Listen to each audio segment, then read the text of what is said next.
Stay hungry, stay foolish.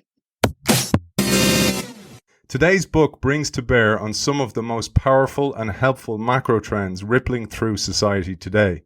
The book teaches readers how to harness their outrage and capitalize on global trends to instigate and encourage change across the world. The author identifies 5 global undercurrents with outsized importance that are shaping our world. The book's lessons are supported throughout with stories, experiences, data, and observations from across the globe. It is perfect for activists and leaders of all kinds who aim to increase their impact on their organizations and the world at large, as well as those who are intellectually curious who hope to increase their understanding of the changing world around them. It's a great pleasure to welcome author of Undercurrents, Channeling Outrage to Spark Practical Activism, Steve Davis. Welcome to the show. Thank you very much. Nice to be here. It's a pleasure to have you with us. And good news for our audience, I have the book here behind me. I have a copy of this beautiful book up for grabs. Just sign up to the innovationshow.io newsletter and you will be in with a chance to win that copy. Steve, I thought we would start with your backstory, how you opened the book, in fact, indeed, where a new book of your life began, the refugee camp. I thought this was fascinating. A refugee camp sprawling across a large patch of jungle in Thailand. And here you say, born and raised in small town Montana, educated at an Ivy League university, you were open to new experiences, but wildly naive and about human suffering across the globe. Not to mention nuanced notions of justice, dignity, and grace. So you find yourself in a territory where you were ill-equipped to navigate, but this gave you new lenses through which to observe the world. I'd love if you started here, Steve. Thanks, Aidan, for again having me and also letting me tell a bit of my story, but also talk about the trends in global activism that we're living with every day and I'm working with. So yeah, I was I'm American, obviously, was somewhat lucky in the sense that I was born in and raised in a very small ranching community in rural Montana, and ended up in an Ivy League school. I went to Princeton undergraduate and then got a scholarship to go or fellowship to go teach and work in Asia. And along the way, took some time, as the classic young adventure and bought cheap bus tickets and found some friends. And we kind of adventured all over Southeast Asia, including visiting a friend in a refugee camp at the time. And this was in northern Thailand. It was in the early 80s, 1980, and where the remnants of the Southeast Asia War were still very alive. A lot of refugees and a lot of work to support people that had fled the killing fields of Cambodia and Vietnam and Laos. And I went there with some anticipation that what was this going to be like? And, how did we end up here? But the thing that happened that I write about is I kind of in an awkward sort of, what do you do here? We were visiting a friend of a friend. I ended up not only observing a lot of the processes of refugees applying for refugee status and watching how all that happened and getting a real insight into, there's sort of this random set of processes in the world that actually end up adjudicating whether someone can, to change, pursue their ambitions or not in terms of finding new homes. And I also had a kind of fun soccer game where I just kind of did a pickup soccer game with some of the kids in the camp. And, I did that with that kind of arrogance of an American coming in thinking, okay, I'm so lucky. And these kids have been victims of such a horrible situation, which was true. But, in talking to them, they were confident, they were inspired, they were inspiring, and they actually didn't see themselves as victims, but saw themselves as my equal. And it really was a moment to remind myself and start learning the thoughts about, okay, how does the globe work? What do I need to do to be supportive of people in the world that have faced injustice or have faced, horrible discrimination or humanitarian issues, but also do it in a way that is not patriarchal or not presumptive of my privilege, but also recognizing their agency and their courage and their ability to forge their own future, and that shaped my whole career. That experience. This was the moment that your approach to activism took root. So it started to blossom, and it blossomed into the beautiful approach that you call practical activism. I'd love you to explain what that was. Maybe tying it back to the story a little bit is sort of watching a lot of the behind the scenes business of supporting this humanitarian crisis and helping these refugees resettle, which I ended up, frankly, doing for the next decade of my life or so, very involved in refugee issues and human rights issues and refugee resettlement.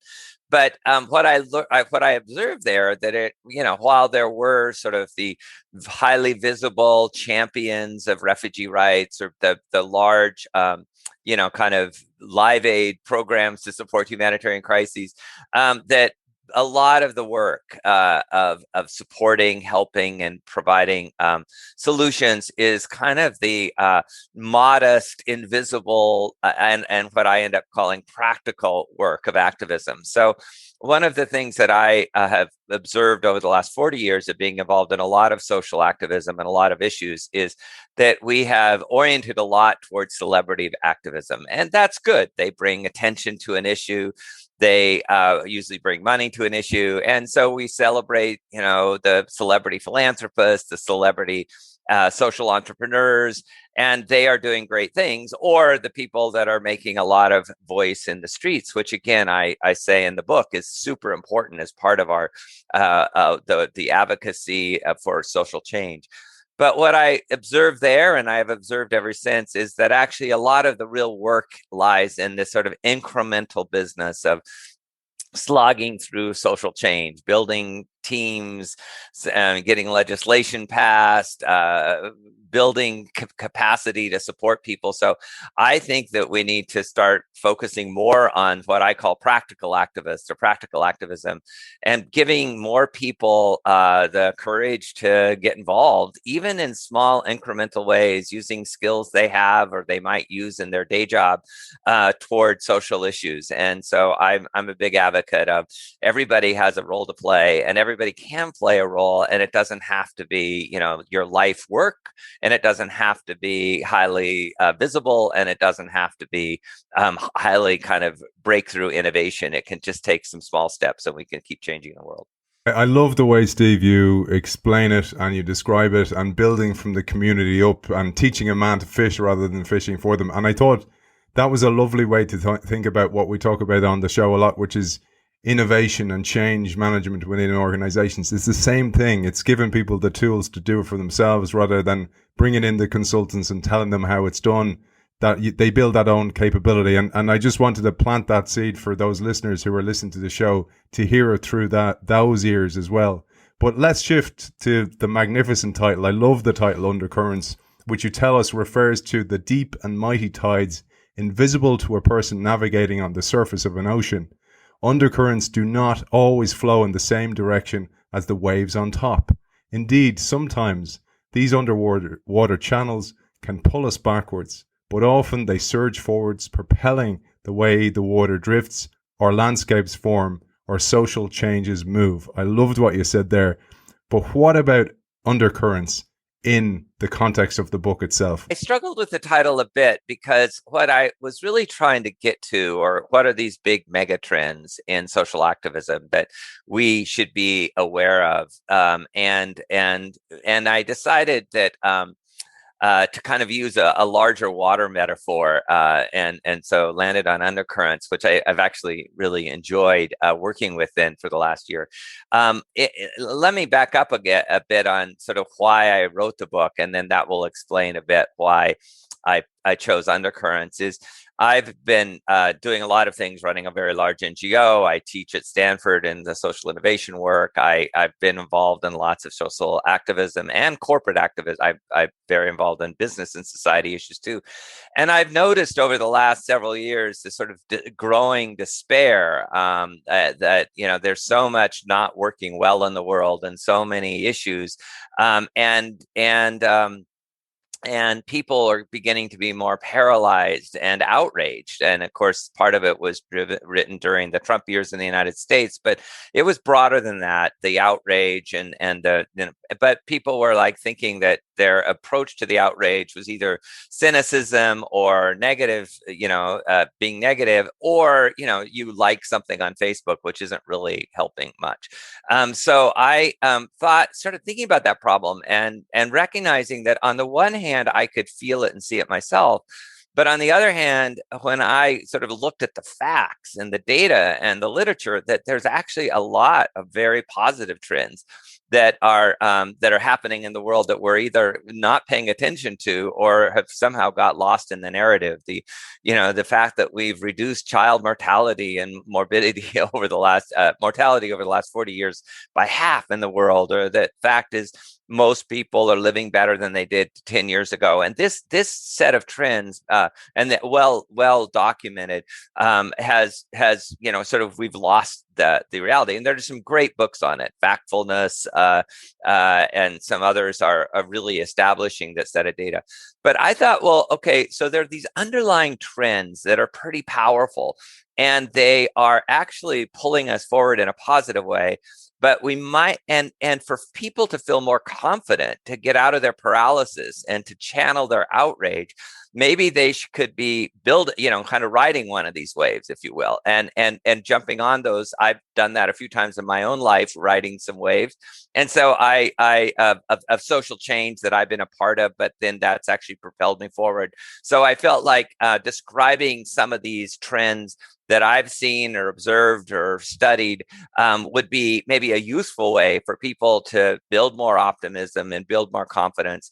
So the undercurrents became the sort of the metaphor, starting with my childhood role as the irrigator on our ranch and working with water, all the way to today, where I still see these undercurrents playing out, even in the context of the trends we've seen beneath the COVID-19 crisis in the last year. Before we go into those undercurrents and what they are, Steve, I think it's important to highlight that you are no Pollyanna at all. You've seen from the coalface how difficult this is, and there is real cause for outrage, you say. And the obstacles we face, whether confronting growing race-based disparities, economic inequality, political corruption, or climate change, are enormous. But your aim here is to help turn the frustration into optimism and ideally practical activism. Again, this is rooted in your own history. As a gay man, you say the journey of coming out is never over, and you've spent much of your time channeling that early shame into personal, political, and community transformation. I think that's really important because you have the scar tissue of experience, and this work and these thoughts have come from there.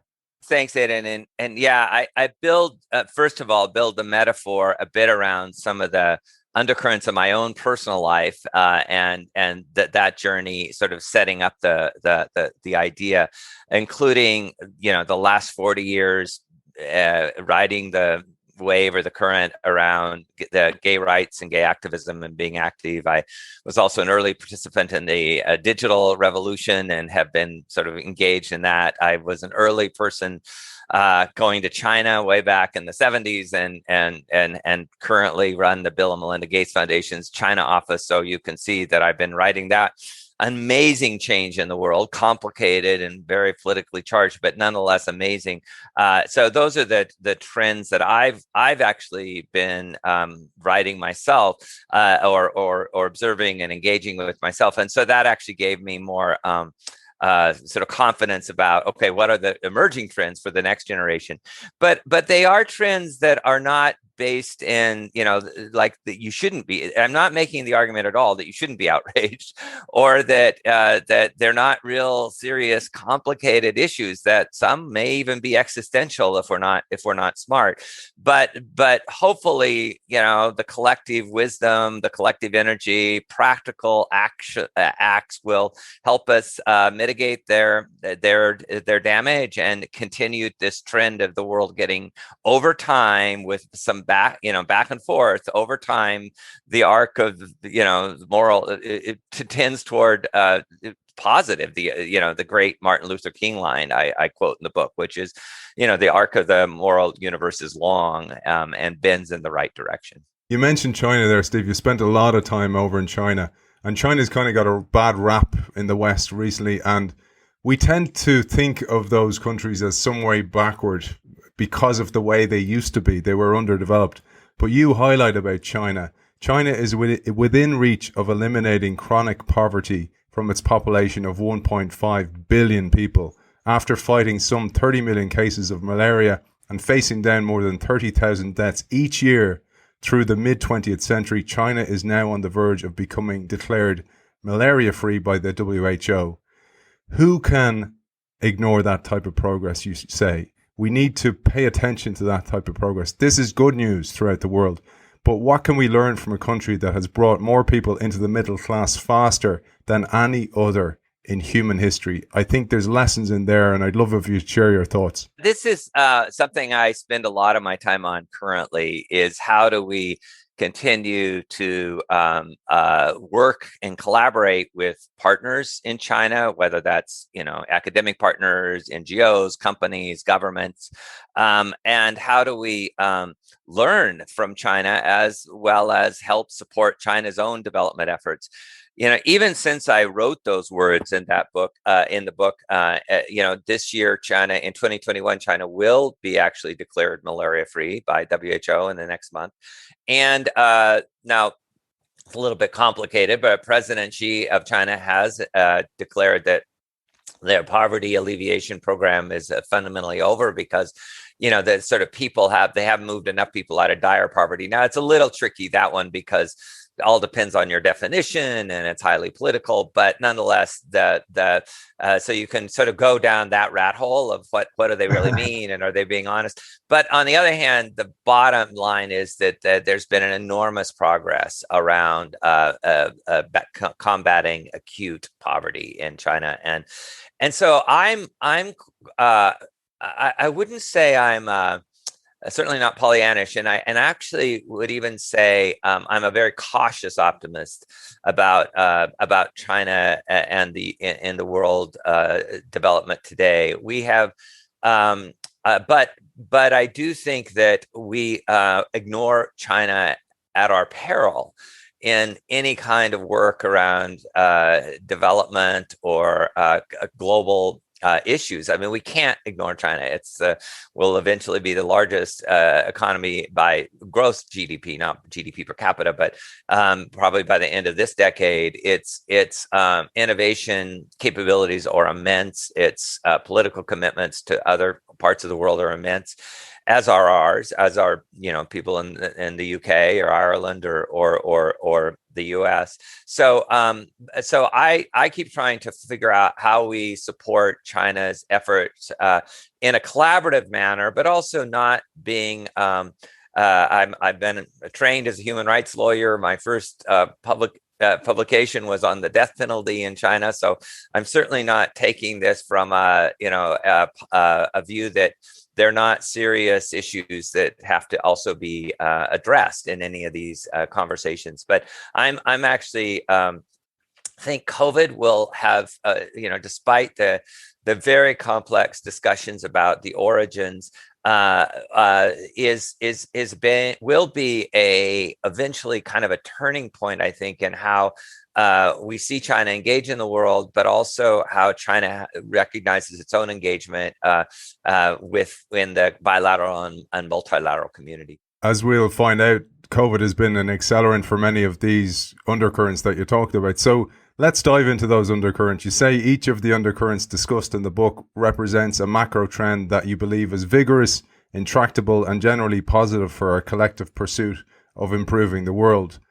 So let's dive in and, excuse the pun, diving into the undercurrent. The first one is pyramid to diamond. I love the concept of this, the mental model this produces, but also the great stories you share here. This one, I think, is one of these wildly important but often misunderstood phenomena that's going on in the world that is really built on demography. And this is the idea that when we have established over the last several decades a metaphor around the socioeconomic structure of the world, that it's a pyramid, and with a very small number of people living, their socioeconomic status usually measured in income or wealth, or living at the top of that, as a small band at the top, and then the bulk of the world is very much stuck in the bottom of the pyramid. And so we talk about bottom of the pyramid, base of the pyramid programs all the time.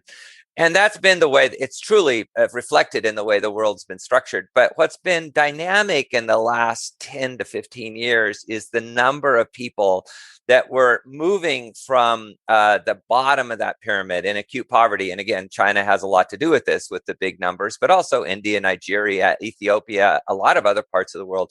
People have been moving into the middle class at an enormous rate, as defined by World Bank and other standards. So in fact, today, the bulk of the people in the world live in the demographic middle of that sort of structure. And it now looks more like a pyramid, where there's sort of, I say a squatty pyramid, because there's still more at the bottom than the top. But it is really fewer people living at the very, very bottom. And so when you think about the pyramid, it has a whole bunch of implications. One is that it's a trend that will keep continuing, even though I think in COVID we've seen a setback. There's emerging data that we're going to pop back from that over time, and that may not be as disruptive, but it's certainly a notable issue. But this is a probably intractable trend going forward. Two, what it means is that so many people are now not living in complete dire poverty that they're becoming part of what is a low income but consumer class. And so this gives you more opportunity in the world of development and health to think about commercial, high volume, low cost commercial opportunities for entrepreneurs and businesses to engage in the development work, and for development people like myself to engage in companies to help support that, which is a great thing. I think that it's incapable, giving even more capability for people to move from beneficiaries of aid to actually consumers of products and services that support their well-being. What it also means, though, is the distinction between the top and the bottom have gotten quite acute. So in fact, in this current diamond, the top of the diamond has gotten almost this tiny little spike that goes way up because it's so few people have so much wealth. I'm not focused on that as much, although that's a huge problem in the world. I'm also focused on the fact that at the bottom, we have fewer people at the very bottom, and they're usually, in difficult situations coming out of conflict or humanitarian crisis or static poverty conditions. But what is interesting is those people at the very bottom today are often living in middle income countries. So I think that means, and I guess this is sort of the ultimate kind of the bottom line of this chapter, is that that we need to think about less about a global health and development and global development architecture built around countries and poor countries, which is the way it was architected really in the post-war, post-colonial period of the late 20th century, to really focusing on communities in different countries. And some of those are communities in countries even like our own in Europe and the United States, where I think that really shifts the conversation, and it's an important trend that's very positive. I mean, this is all means that we're finding momentum. The economic growth in and of itself is providing momentum to pull people out of dire poverty and bad health, but we now have to reorient ourselves toward local communities, toward more business solutions, and toward continuing to help people come up that ladder. One of the things you mentioned, Steve, and something I found really interesting for our audience, is for those of our listeners in leadership roles or innovation or change or social innovation roles, you have a very diverse experience in many, many different companies. You worked in social innovation for McKinsey, you worked in leadership roles in corporate organizations, etc. And I thought it'd be great to share something for those of our listeners who are in such roles. Because you've spent much of your career in the for-profit world, running a tech company and serving on the boards of several multinational corporations. So you know well what you call the tug of war discussions between an emphasis on profit and the simultaneous interest in social impact between shareholders and any other kind of stakeholder. I thought that was really interesting and something I'd love that we could dive into a little bit more. It's a huge topic, Aidan, and I appreciate that your listeners are keenly interested in this, and because I think this gets into this changing thinking about the role of business in society writ large, and the logical and inevitable tensions that we'll have to continue to wrestle with. I think there's frankly a lot of naivete about how business should behave in society, given their mandate and their I mean, I've run businesses, they're not easy to run, and keeping that engine working with to ensure that there's enough at the bottom line to make this sustainable is a critical and difficult thing for a lot of companies. But what I've observed is, I'd say two things. One is that I think in an increasing understanding, and I think we're seeing more evidence and literature on this, is that most of the biggest challenges in the world that we have to solve, either at the global level or at the national level or at the regional or local level, are not going to be solved by one sector alone. And I think about the public sector, government, the private sector, business of all types, and the social sector, which is philanthropic institutions, nonprofits, academic research institutions. All three of those are going to be important to be engaged. So the punchline of the overall book is we've got to be working on these multi-sectoral partnerships more and more. And I think more and more businesses of all types are being willing to engage and participate in those. But I think the real work of social innovation over the next decade is going to be managing, enabling, putting together these complex partnerships, and they're not easy to manage. But that's one of the things. The second is I do think that there is more possibility than probably ever before for corporate activism. And, that's a word that scares a lot of people. I've written about this lately, that, corporate activism, people get nervous. It's an unhappy shareholder. It's it's somebody protesting within the company or out on the street in front of the company. And I don't mean in those ways, although there's nothing, again, I don't have any criticism of that kind of activism. But what I'm saying is, there's more and more requirement for businesses of all types to, as a license to do business in their community or their country, to have some piece of the social agenda as part of there's more, corporate social responsibility requirements in many parts of the world. There's more understanding of what's called, increasingly stakeholder capitalism, that there are multiple stakeholders.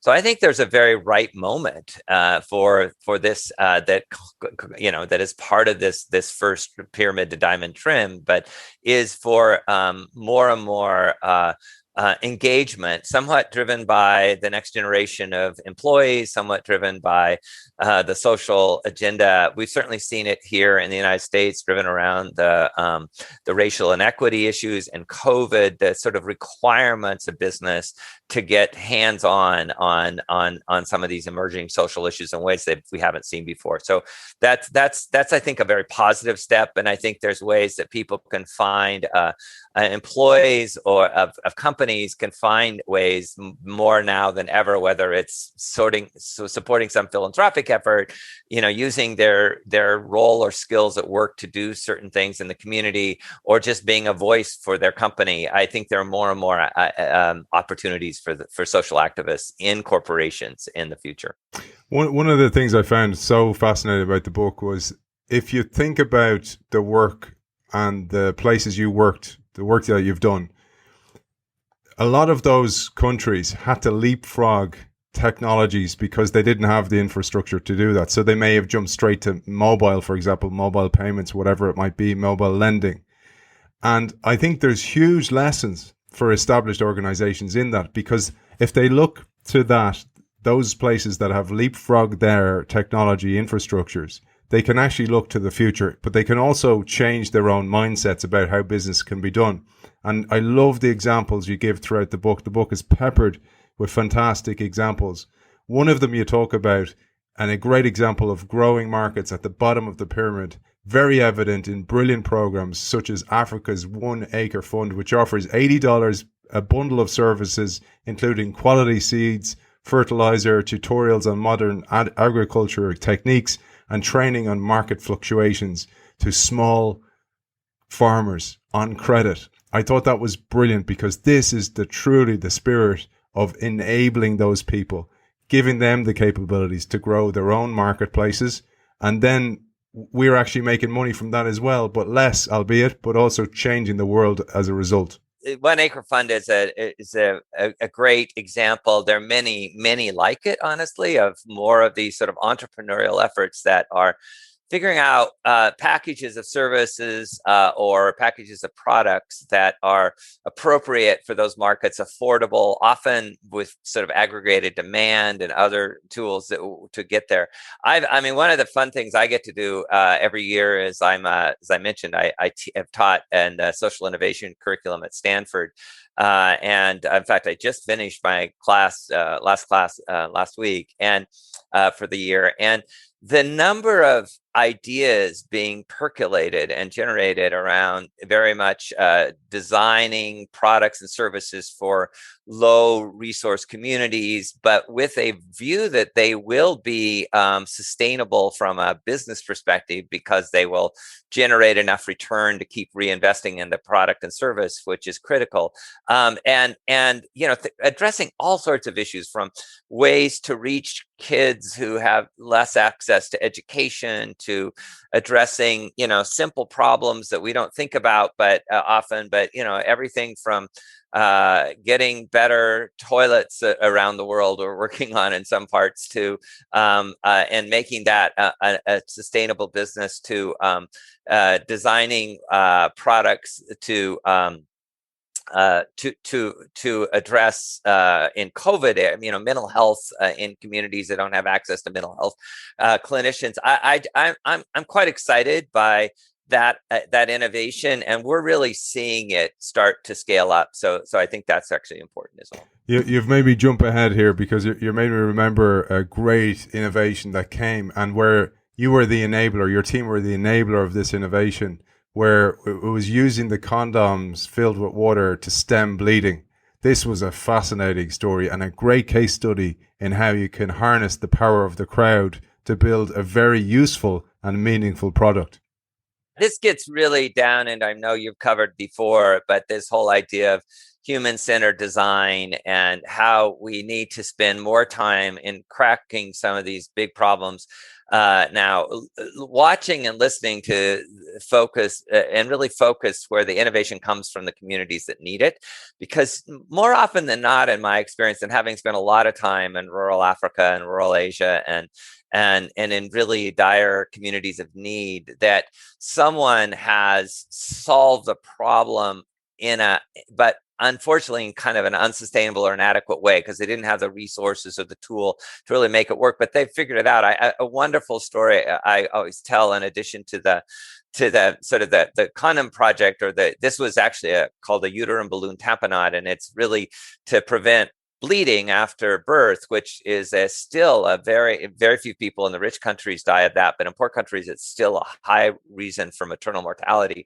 And observing how nurses and midwives jerry-rigged with a condom a way to do that, and so we created a more sustainable, hygienic, very low-cost product manufactured in Africa, in South Africa, but for making that solution more accessible, but also, frankly, a better product, because it also was while it was designed with the community and the midwives in mind, we also brought gynecologists and others in to help us make sure it was designed correctly. Another story, and it actually is also interestingly, it was a township, a very, very poor township in South Africa. But remember, we were in a very, very poor hospital, and this very crusty old nurse was running the hospital, and she was no nonsense, and she was and they have a high level of maternal and child mortality in this hospital. Often the women weren't getting to the clinic in time, etc. They were observing all these challenges in this clinic, and yet so she was showing me the logbook when I was visiting, and the logbook had, this government issued logbook, which is pretty much, still in writing, handwriting.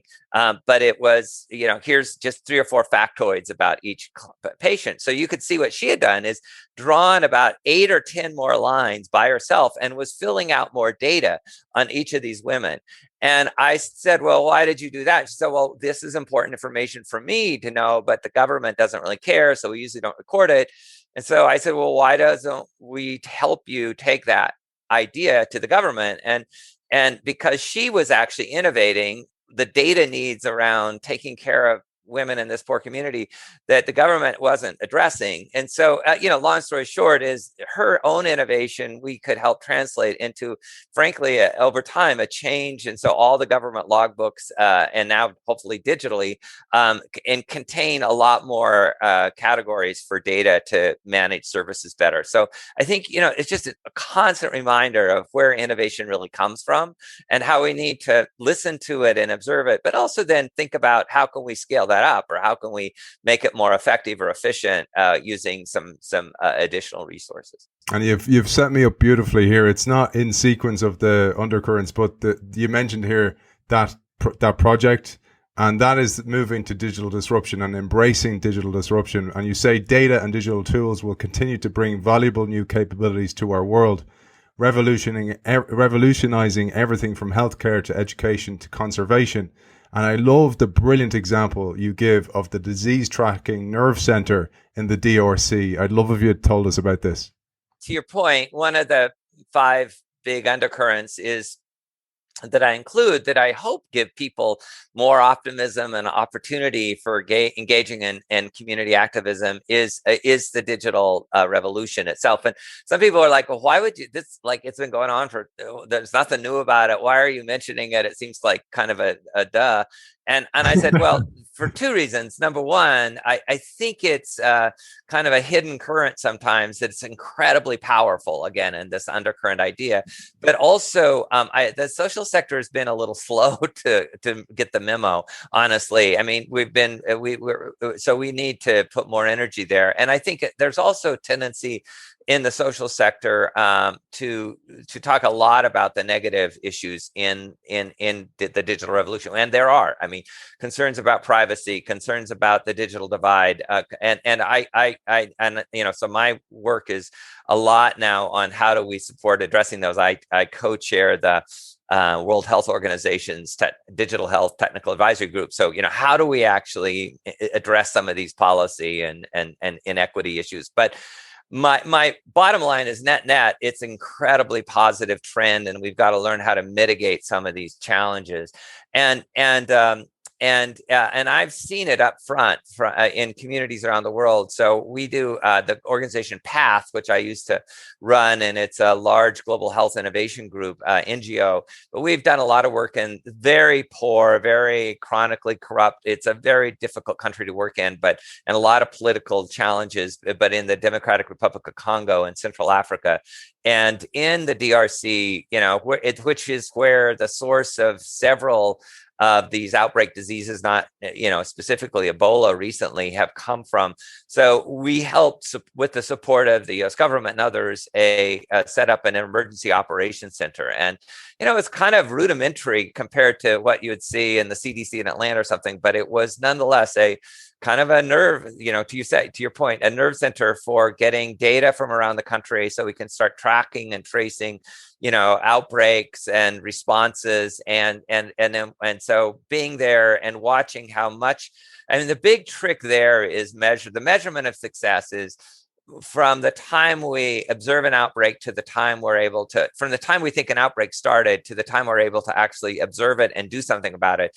We've reduced that time quite a bit in many communities. Now, there's exceptions. COVID complicates the story, but to know, that a cholera outbreak is occurring faster is the real trick to addressing that problem. And these nerve centers are effectively doing that. So and so that's just one example of many, many, many of the power of digital and data transformation on global health and development. And there's some great examples in the book, Steve. And I'm going to come back now in trying to get back into the chronological order communities are the customer. I love this because you share here, what does it mean to be community centered? Because many of our listeners work in organizational change, as I said, and I believe there are so many similarities here to community centered change. In the book, you give a brilliant example once again, that of PEPFAR.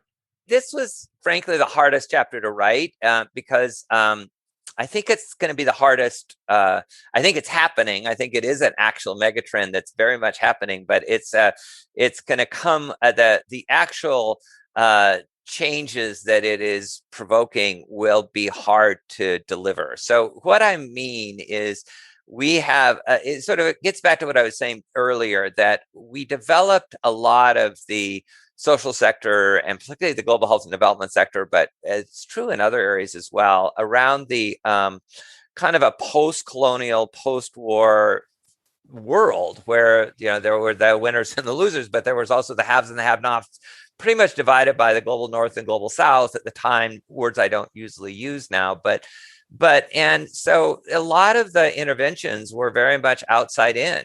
We needed somebody to come in and help here, come in and design, and they were being developed and designed in places like Washington and London and Geneva and Beijing, and not in the communities that they were trying to serve. And they saved a lot of lives, and they did a lot of good things. So I'm not criticizing that effort. What I'm saying is, now in most of those communities, with the exception of acute humanitarian crises, natural disasters, there are not that many fragile states, and there's more and more real capacity in communities around the world to with agency now to address their own problems, to create their own solutions, to innovate their own problems. And so that tilt from being sort of outside in to inside out is a very big opportunity. It's gonna come with some challenges, but it's a big opportunity that I think is one of these trends that I hope social activists for tomorrow will ride. And so I use the PEPFAR example again without any criticism of the enormous impact it's had, which is the U.S. Presidential effort for AIDS relief, which came out of the George W. Bush administration and is seen as one of the most successful in terms of sheer impact. And it kind of was timed interestingly well with the advent of ARVs. So it happens kind of at the right time, but it's very much driven, micromanaged out of Washington, D.C. And and I've worked on it with PEPFAR and PEPFAR programs around the world, and seen how often tone deaf it is to the local communities, the local needs, and the local agency. And I think my own view is that those kind of programs, while maybe there's an efficiency, and there's certainly, what really matters for them is there's more accountability to the U.S., government stakeholder, but they're going to be deemed as less and less efficient over time. That communities are going to want to develop and support their own solutions. So I've taken kind of a corporate McKinsey tone to this chapter, which is, when we talk about who are our customers in business, and how value is created at the customer level, that we've got to obsess on our customers, et cetera. In the social sector, I started advocating this idea that our customers are the community, and community can be defined broadly. It could be at a country level or the community level, but rather than our customers are our donors, our customers are our investors. That's not how business thinks of customers. It's the community, and interestingly, it's not necessarily the individual child or mother beneficiary. That a lot of the work we do for systemic reasons needs to be addressed at a community level. And so I think that pivot is really exciting. It means more and more engagement, more and more energy and ideas, entrepreneurism, and I see it every day from communities around the world, and more programs are more effective if they're designed that way. But it also means that existing structures are going to have to change. And so large government programs, philanthropies, really are rethinking how they have to operate. There's a whole movement about the decolonization of global health and development. That's part of this trend. There's a, much more around human-centered and community-centered design, as we were just talking about. That's part of this trend. So I think it's an exciting trend, but it has a lot to do with money and power. So it's going to be hard to see it realized. That's a fascinating one for me. Reading your work, I was like going, this guy has so much experience in the corporate world and in social innovation and in community work. Yet, when you brought new ideas to some of those established organizations, they were often rejected. In particular, your concept of country as customer. I was flabbergasted by that, and it will mean so much to our audience who are change makers within their own organization to understand that when you're rejected for a new idea, it's perfectly natural. It happens to everyone. It happens to the best of us, and it happens in the biggest organizations, even the most advanced ones. I'd love if you'd give us your 10 cents on this. There's a lot of good work on failing forward, and I think coming out of the tech community, where I spent quite a bit of time, I think we see that and we embrace disruption. We embrace, generally incremental, knowing that, 1 out of 10 things fail, sort of thing. That's harder as you get into big, well-funded organizations, and so I think we're gonna, have to. And I'm not saying anything new here at all, but have to figure out how to not to be accountable. I think people get this mixed up with accountability towards fiscal accountability or accountable for outcomes, but at the same time understanding that we're doing in the social sector particularly, we're often addressing things that have been unaddressable because of market failure or government or policy failure. So we're already tackling often these large things that businesses and governments have failed to be able to do it on their own. So we're going to have to take more risk, and with more risk means more failure, and then learn from that failure. And I think the real trick is learning from the failure and not lowering your standards. So failure becomes a norm in its own sake, but failure becomes a piece of like a performance indicator of your risk taking and your innovation. But it is true. I didn't really talk about this in this book, but I've written about it before. Is that it's a muscle you have to learn to build, and maybe I'm using the wrong body part, because more it's thicker skin that you have to develop around, that rejection is just part of this game, and whether you're pitching ideas, whether you're looking for money, whether you're competing for products. I mean, it is it's definitely the big social change is not for wimps.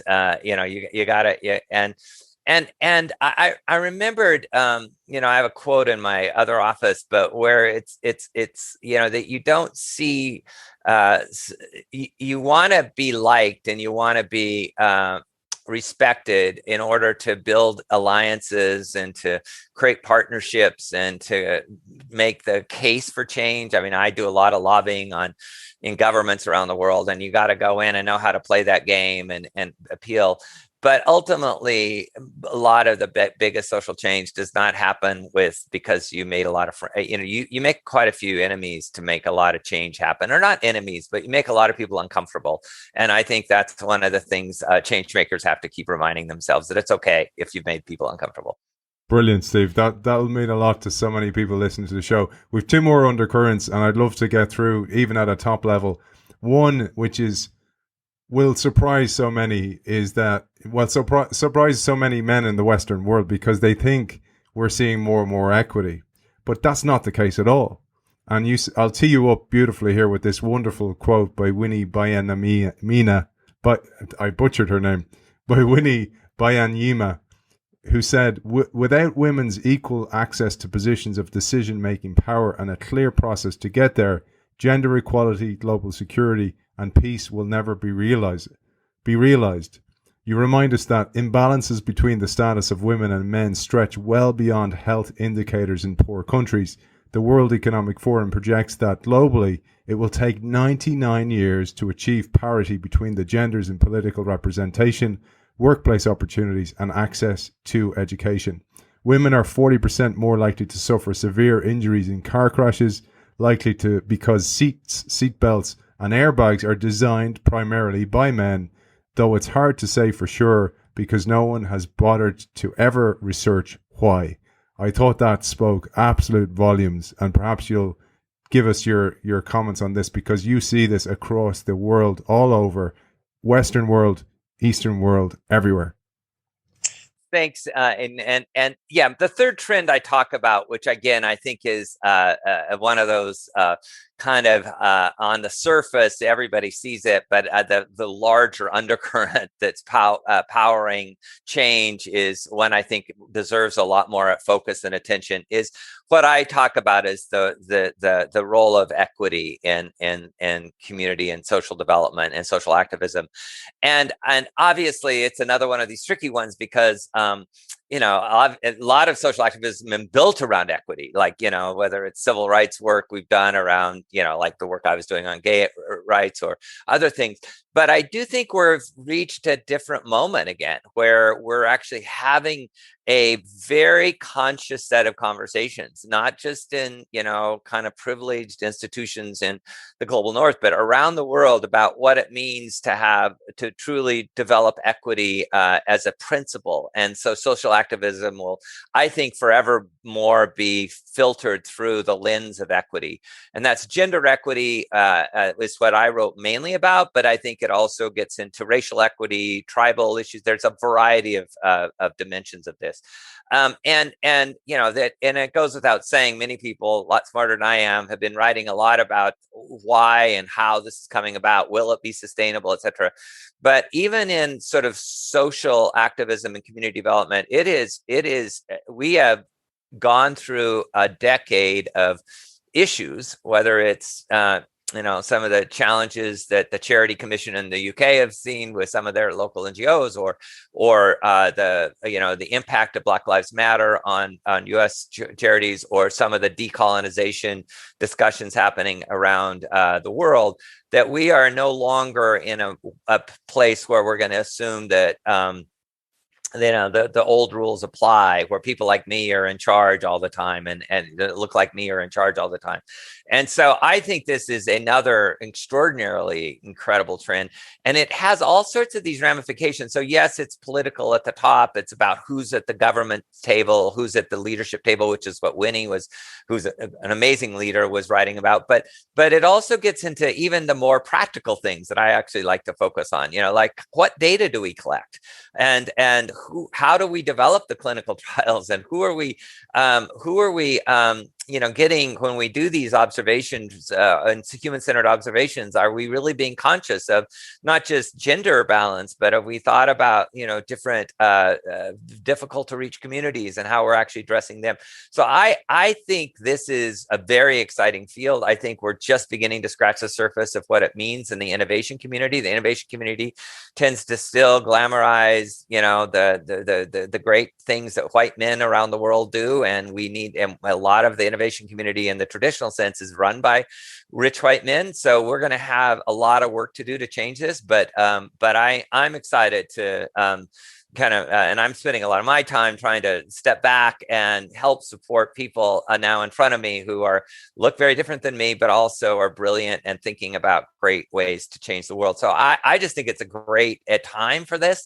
I think it's going to be painful, and I actually don't think it's going to, I'm having done a lot of civil rights work, it's not going to be straightforward. We're going to 2 steps forward, 1 step backwards all the time, but that's where we are. And Steve, I have to admit, I have a huge interest in this, but I get it wrong a lot of the time because I don't know what it's like to walk in the moccasins of another person, but I do try, and I'll make mistakes as well. And I think that's the really interesting thing, which tees us up next for the final one. We covered moving to digital disruption when we talked about the DRC, but let's move to the surprisingly sexy middle. And this is where it's messy in the middle always. And you say adapting and scaling innovations for widespread impact.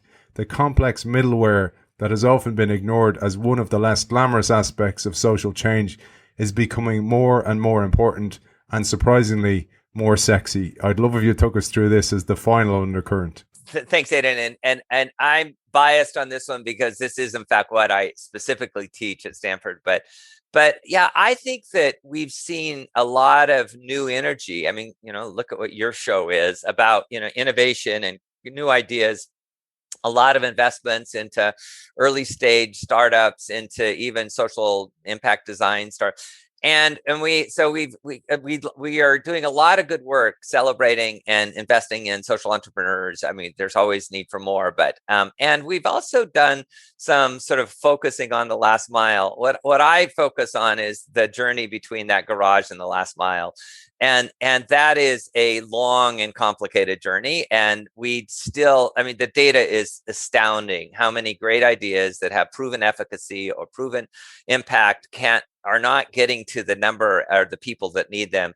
And that's because the middle of the value chain, this unsexy part that I talk about, that I'm trying to make more sexy, isn't very sexy. It's a lot of, but it's very practical stuff. It's, adapting, it's building a business model, it's going out and seeking investors, it's getting a regulatory approval, it's, building a marketing campaign, it's, going in the slog of day-to-day kind of business partnership management. And so we haven't focused on it very much. We don't invest into it very well.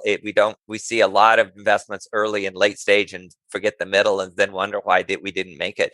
And we also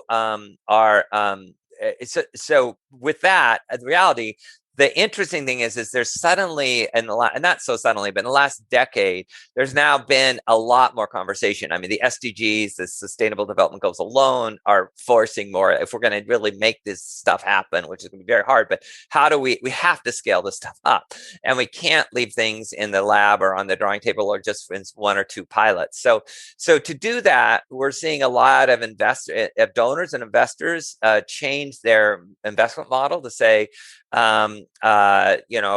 instead of just doing a few pilots, we're going to give big, but we want to see the whole thing solved in a way. And so we're seeing evidence and sort of a timing of all the investments that went into early stage stuff. Now we're hitting this next stage and people are saying, well, wait, we've got to fund that. We got to commit to it. So I'm excited to see that finally beginning to happen. And the reason I write about it as a trend is first, it is clearly a trend, but secondly, it's a space that a lot of practical activists can work. And it's a space that needs accountants, and it's a space that needs, program managers and project managers and marketers and people that are sort of sometimes struggling to find their role in all of this. And so I've written that as one of the critical places that we need to spend more time, that the next decade of practical activism should find more opportunity there. And actually, it will eventually be very powerful in changing the world if we can.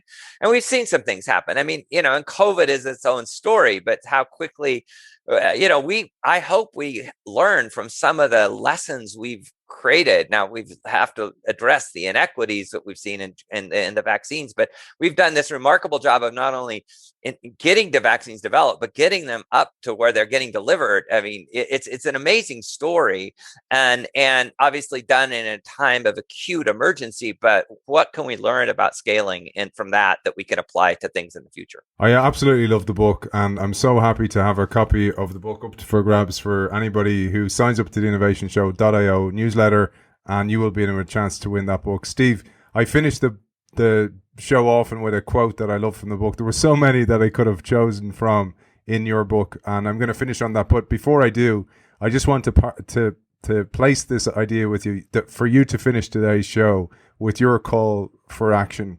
from Steve directly. But before I go there, Steve, where can people find you? It's Steve at stevebdavis.com is my email. I'm also can be contacted through the Bill and Melinda Gates Foundation or Stanford. And I actually have a website that's coming up. It's stevebdavis.com that we'll launch in the next month. But happy to learn more or talk to folks. And of course, my book is available on the usual suspects, all the major retailers. I'm going to close from my side with this end quote that I love, and then I'll let you close today's show. I love this one, Steve, and there was so many I had to choose between them. The question I am asked more often than any other is how I remain optimistic in the face of so much suffering. The work itself provides my answer. In fact, despite some terrifying headlines, there has never been a better time, a time of greater health and prosperity in human history. The past 4 decades have proven that cooperation between government, business, and the social sector can shrink poverty rates that once looked intractable and eliminate diseases that seemed undefeatable. There is no reason we can't do the same with present-day ills, including climate change, biosecurity threats, and widening economic inequality. Absolutely love that, Steve, as a way to finish. What about you? What's your final message for our audience? First of all, thanks for listening and engaging. And then second, I really hope that people find a pathway, if they're interested, to both optimism about the world. I'm not naive optimism, but practical optimism, but also practical activism, that you don't have to have a full-time job in the sector. You don't have to be, this brilliant social entrepreneur. You don't have to, be the champion volunteer mom. All of that's great. We have those people, but the world has always changed mainly by people taking small steps, working in small communities, working on small issues. And that's really important too. So I just encourage everybody to find that piece of themselves to where they can feel good about the difference they can make, and we can all make a difference. But thank you very much. Author of Undercurrents, Channeling Outrage to Spark Practical Activism, Steve Davis, thank you for joining us. Thank you.